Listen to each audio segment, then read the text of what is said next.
Hello বন্ধুরা, কেমন আছেন সবাই? আশা করি সবাই ভালো আছেন। তো আজকে আমি রান্না করব বরবটি ভাজি।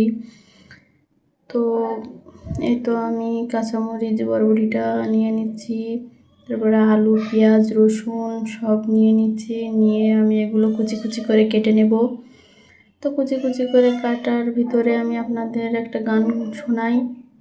বাড়ির পাশের পুকুর পাড়ে বসে কত টিয়া, আমার মনে কষ্ট দিয়া কারে করলা বিয়া বন্ধু রে।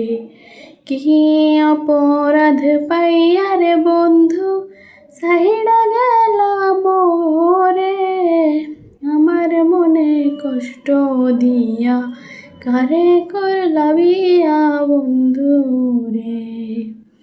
তাই তো আমার গান শেষ। এখন আমি কড়াইতে তেল দিয়ে দেব।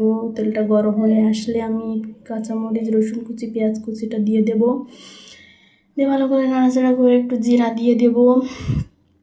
জিরার পরে আমি আলু আর বরবটি কুচিটা দিয়ে দিব।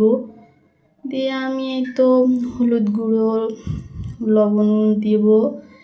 দিয়ে আমি ভালো করে নাড়াচাড়া করে মিক্স করে নেব, ভাপে দিয়ে দিব। সিদ্ধ হয়ে গেলে হয়ে যাবে আমার রান্না।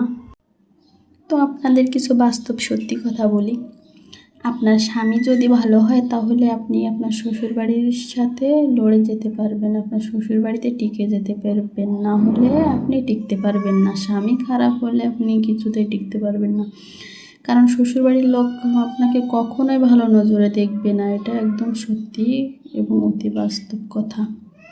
তো স্বামী যার ভালো তার সব কিছুই ভালো, আর স্বামী যার খারাপ তার সংসারে টিকে থাকা দেওয়া দায়।